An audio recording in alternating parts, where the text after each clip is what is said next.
प्रिय मित्रों, आज हम हिंदी में मात्राओं से संबंधित चर्चा करेंगे।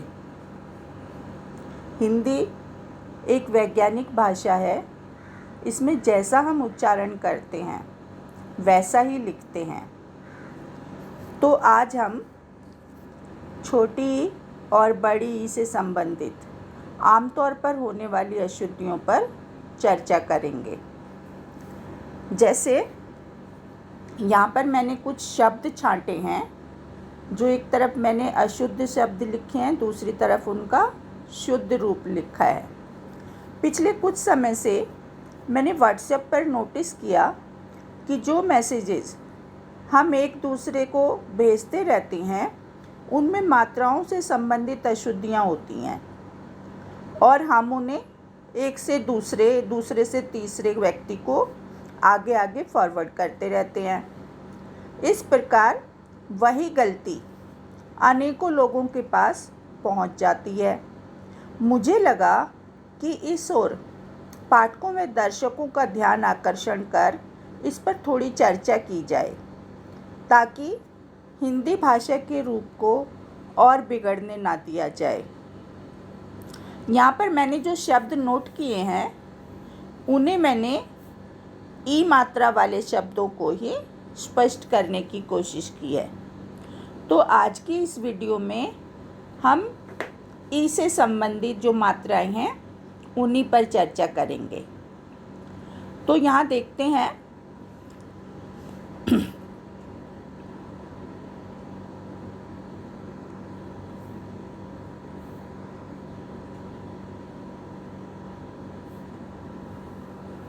ये जो शब्द हैं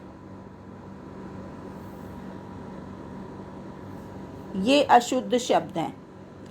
अब यदि देखा जाए तो इनमें अशुद्धियाँ क्या हैं, मैंने जैसा बताया कि मैंने आज ई की मात्रा वाले शब्दों को ही लिया है। पहला शब्द है दुनिया। यहाँ पर दुनिया में दो मात्राओं में अशुद्धि है। द पर छोटी ऊ की मात्रा आनी चाहिए, न पर छोटी ई की मात्रा आनी चाहिए, लेकिन दोनों ही मात्रा गलत हैं। नारियल में र पे छोटी ई की मात्रा आनी चाहिए। ऐसे ये सारे शब्द हैं। फीके है, फीके की जगह। नदी है, उसमें भी बड़ी की मात्रा आनी चाहिए। नागरिक में र पे छोटी की मात्रा आनी चाहिए। मिलना, मिलना नहीं होता, मिलना होता है। सिलाई, सिलाई नहीं होता, सिलाई। पीसना और पिसना, ये दोनों शब्द अलग अलग जगह पर सही हो सकते हैं।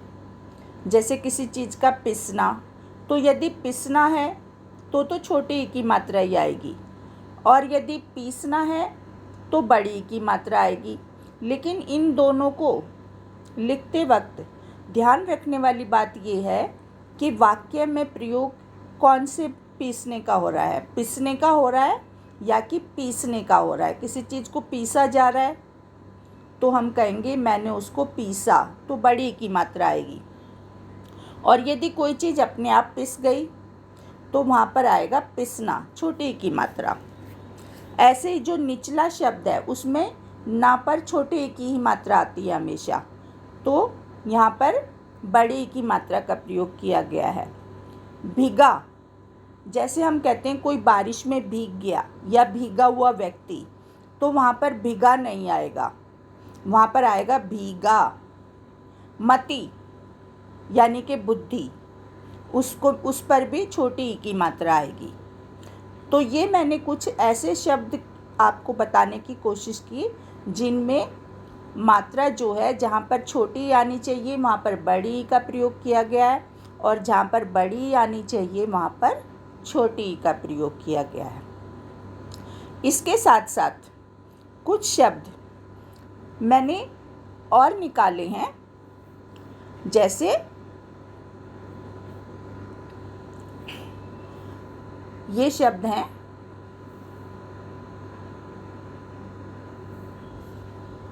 इनमें अगर हम इनको छोड़ देते हैं, अभी इनके बारे में बाद में बात करेंगे। अहिल्या, छिपकली, प्रदर्शनी, द्वारिका, वापस, इनके अलावा और भी बहुत शब्द हो सकते हैं जहाँ पर हम अनावश्यक रूप से मात्रा लगा देते हैं, यानी कि वहाँ पर ज़रूरत नहीं है लेकिन लगा दी जाती है, तो उस शब्द का रूप ही बदल जाता है। जैसे ये अहिल्या जो है, जो मैंने इसको राउंड किया है, ये अहिल्या अशुद्ध है। ह पर ई की मात्रा नहीं होती। छिपकली में क पर ई की मात्रा नहीं होती। प्रदर्शनी में श पर ई की मात्रा नहीं होती। द्वारिका नहीं होता, द्वारका होता है। तो र की मात्रा, र पर जो मात्रा लगी है वो गलत है। वापिस नहीं होता, वापस होता है। प पर ई की मात्रा नहीं आएगी। तो ये तो हमने बात की कि कुछ शब्दों में, इनके अलावा और शब्द भी हो सकते हैं जिनमें हम मात्रा नहीं प्रयोग करनी लेकिन कर देते हैं, तो वो शब्द अशुद्ध हो जाता है। अब मैंने कुछ ऐसे शब्द लिए हैं, एक जोड़ा लिया है, ऐसे और शब्द भी हो सकते हैं। जैसे हमने लिया अवधि और अवधि, ये दोनों ही शब्द अपने आप में सही हैं, लेकिन अब हमें कैसे पता चले कि हमें अवधि कहाँ पर लिखना है, छोटी ई की मात्रा वाला, और बड़ी ई की मात्रा वाला अवधि कहाँ लिखना है। इसके लिए हमें क्या करना है, हमें इनके मीनिंग पर जाना होगा। पहला वाला जो अवधि है, ये वाला, इसका मतलब होता है समय, और जो दूसरा वाला अवधि है इसका अर्थ होता है अवध प्रदेश की भाषा। तो दोनों ही जो शब्द हैं वो अपनी जगह तो सही हैं, लेकिन जब हम उनका प्रयोग कर रहे हैं वाक्य में, तब हमें ये पता होना चाहिए कि हम अगर समय की बात कर रहे हैं कि कितना समय लगेगा किसी काम में, या कितना लगा, कितनी अवधि में ये पूरा हो जाएगा, तब हम पहला वाला अवधि यूज़ करेंगे, छोटी ई वाला। और यदि हम भाषा की बात कर रहे हैं, अवध में बोलने वाली भाषा की बात कर रहे हैं, तो फिर ये अवध से बनी हुई अवधी भाषा, तो फिर हम ये दूसरा वाला रूप प्रयोग करेंगे। इसके अलावा मैं आपको ई और ई दोनों ही से संबंधित कुछ और नियम यहाँ पर बताना चाहूँगी। देखते हैं आगे। सबसे पहले तो हमें ये ध्यान रखना है कि ई की अपेक्षा ई का उच्चारण हल्का होता है, क्योंकि जो ई ये है ह्रस्व स्वर यानी कि छोटा है, और ई दीर्घ स्वर है। इसलिए ई की मात्रा वाले शब्दों के उच्चारण में ई को झटके से यानी जल्दी बोला जाना चाहिए। इसका अर्थ है कि जब कभी हम देखते हैं कि कहीं पर छोटी ई की मात्रा है, तो हमें उसे जल्दी से बोल जाना है, और यदि हम देखते हैं कि किसी शब्द पर बड़ी ई की मात्रा है, तो उसे हम जोर दे के बोलेंगे। दोनों मात्राओं में यही अंतर है। जैसे यहाँ पर मैंने कुछ शब्द छांटे हैं। पुष्टि, पुष्टि में मात्रा जो है वो छोटी ई की है ट पे, इसलिए हमें इसको जल्दी बोलना है। पुष्टि। हानि, नीति, नीति में ना पर बड़ी की मात्रा है लेकिन ता पर छोटी की है, तो हम इसको बोलेंगे नीति। शनि, ना पर छोटे की मात्रा, तो हम इसको जल्दी बोल जाएंगे शनि आदि। ऐसे और बहुत सारे शब्द हो सकते हैं। अब देखते हैं एक और नियम कि जब कभी छोटे ई की मात्रा से पहले आधा अक्षर आ जाए, तो मात्रा आधे अक्षर से पहले लगती है। जैसे ये शब्द हैं, कुछ शब्द मैंने निकाले हैं यहाँ पर। इन शब्दों में आप देखेंगे, पहला शब्द है रश्मि, दूसरा है स्थित, तीसरा है परिस्थिति, निश्चित, दृष्टि, सृष्टि, बल्कि। अब इन शब्दों में आप देख रहे हैं कि मात्रा जहाँ पर बोली जा रही है, उस शब्द के बजाय, उस अक्षर के बजाय पहले अक्षर से पहले लग रही है। उसका कारण है कि मात्रा से पहले आधा अक्षर आ गया। जैसे रश्मि है, तो इसमें मात्रा किस पे बोली जा रही है? माँ पे, रश्मि। लेकिन आधा अक्षर होने के कारण यहाँ पर श आधा है, इसलिए मात्रा जो है वो श से पहले लग रही है। जब हम छोटे होते थे तो हम भी कंफ्यूज होते थे, हम सोचते थे इसको रश्मि पढ़ेंगे या कि रशिम पढ़ेंगे। ऐसे ही स्थित है, स्थित में पहले ही आधा स आ गया तो जो था पे लगने वाली मात्रा है वो सा से पहले लिखी जाएगी। परिस्थिति, परिस्थिति में सेम स्थित वाली स्थिति है। परिस्थिति आधे स के कारण जो छोटी ई की मात्रा है वो बोली जाएगी था पर, लेकिन लगेगी सा से पहले। इसी प्रकार निश्चित है, निश्चित में जो चा पे बोलने वाली मात्रा है वो आधे सा से पहले लिखी जाएगी। दृष्टि में भी वैसे ही है, सृष्टि में भी वैसे ही है और बल्कि में भी वैसे ही है। तो इसी तरीके के कुछ और शब्द भी हो सकते हैं जहाँ पर हमें ये ध्यान रखना होगा कि यदि मात्रा आधे अक्षर से बाद वाले अक्षर पर बोली जा रही है तो मात्रा हम लगाते वक्त ध्यान रखें कि आधे अक्षर से पहले प्रयोग करें। अब एक और नियम है कि जब स्त्रीलिंग शब्द से बहुवचन बनाना हो, ध्यान दें स्त्रीलिंग शब्द होगा, उससे यदि हमें बहुवचन बनाना हो और लास्ट में बड़ी आई हो, जैसे यहाँ पर बड़ी आई है लड़की, कली, गाड़ी, नदी, छतरी, ये ऐसे शब्द मैंने कुछ निकाले हैं जिनमें बड़ी का प्रयोग किया गया है लास्ट में और वो शब्द भी स्त्रीलिंग है। तो जब कभी उनसे बहुवचन शब्द बनाना हो यानी कि प्लूरल बनाना हो, लड़की से बन गया बहुवचन लड़कियाँ, तो यहाँ पर क्योंकि लड़की में बड़ी की मात्रा थी लेकिन जब हमने उसका बहुवचन बनाया तो वो मात्रा छोटी में बदल जाएगी। ऐसे ही कलियाँ बन गया, गाड़ियाँ बन गया, नदियाँ बन गया, छतरियाँ बन गया। चंद्र बिंदु आ जाएगा सबके ऊपर या पे, और जो बड़ी थी वो बहुवचन बनाते वक्त छोटी हो जाएगी। ये एक नियम है।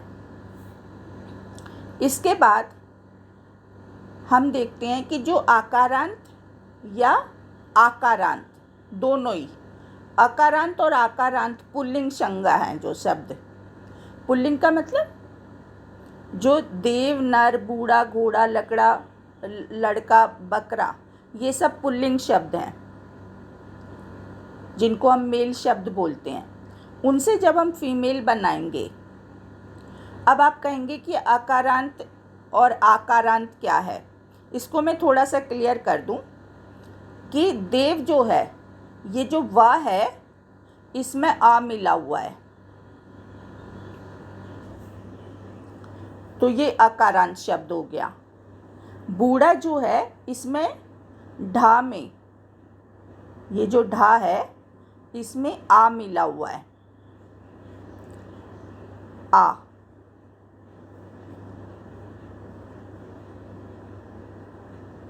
आ तो ये बूढ़ा हो गया। तो घोड़ा भी आकारांत है यानी कि जिसके अंत में आ रहा है, और लड़का भी आकारांत है, बकरा भी आकारांत है। ऊपर वाले दो शब्द अकारांत हैं।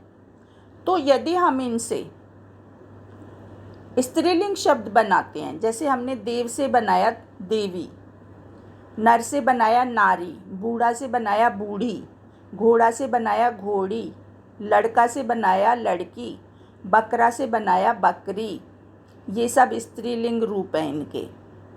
तो इनको बनाते वक्त जो मात्रा लगेगी वो हमेशा बड़ी की लगेगी। आप देख रहे हैं कि इन सब में बड़ी की मात्रा लगी है। क्यों भला? क्योंकि ये पुल्लिंग शब्द का स्त्रीलिंग रूप है और ये जो पुल्लिंग शब्द है इनमें भी शब्द या तो अकारांत हैं या आकारांत हैं। अब एक और नियम की बात करते हैं। जब शब्द के अंत में इत का उच्चारण हो, इत, तो वहाँ पर हमेशा छोटी ई की मात्रा लगाई जाती है। जैसे मैंने यहाँ पर कुछ शब्द मैंने यहाँ पर निकाले हैं, ऐसे और भी शब्द हो सकते हैं। इत का प्रयोग आ जाए अंत में, जैसे फलित है, फलित में इत की आवाज़ आ रही है, इसमें प्रत्यय है इत। लिखित में भी प्रत्यय इत है। चित्रित, इत की आवाज़ आ रही है। इत का उच्चारण यदि होता है तो वहाँ पर मात्रा हमेशा छोटी ई की लगेगी। ये एक नियम है, फलित, लिखित, चित्रित आदि। एक और नियम है कि जब कभी अंत में ईला या ईए का उच्चारण आ जाए तो वहाँ पर बड़ी ई की मात्रा लगाई जाएगी। जैसे राष्ट्रीय, इसमें ई आ गया लास्ट में, प्रांतीय, प्रांत जमा ई है। ईला आ गया, जहर जमा ईला। चमकीला आ गया, चमक जमा ईला। तो इनमें ईला और ईए वाली आवाज़ जिनमें निकलेगी लास्ट में, उनमें लिखते वक्त हमें ध्यान रखना है ये सारे शब्द, इनमें मात्रा बड़ी ई की ही आएगी। और अंत में यदि किसी शब्द में इक की आवाज़ आए उच्चारण में, शब्द के अंत में इक का उच्चारण हो, तो वहाँ पर छोटी ई की मात्रा का ही प्रयोग होगा। जैसे इक आ गया, आर्थिक, अर्थ जमा इक। वार्षिक, वर्ष जमा इक। भौतिक, भौत जमा इक। धार्मिक, धर्म जमा इक। ये जो शब्द हैं ये सब अंत में इक आया है इनमें। तो यदि किन्हीं शब्दों में इक आएगा तो वहाँ पर छोटी ई की मात्रा ही लगेगी। इन सारे शब्दों में छोटी ई की मात्रा लगेगी। तो ये मैंने आपको समझाया आज ई और ई दोनों मात्राओं से लगने वाले कुछ मुख्य नियम, जिनका ध्यान रखकर हम अपने लेखन में अशुद्धियों को कम कर सकते हैं, यहाँ तक कि बिल्कुल हटा सकते हैं। और हमारी कोशिश यही रहेगी कि जो बच्चे अभी हिंदी सीख रहे हैं, या जो हिंदी भाषी लोग नहीं हैं, या जो हिंदी सीखना चाहते हैं, उन तक हमारी हिंदी का शुद्ध व सही रूप ही पहुँचे। आज की मेरी वीडियो यहीं समाप्त होती है।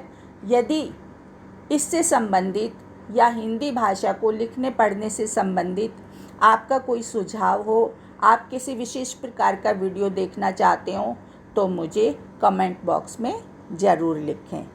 धन्यवाद।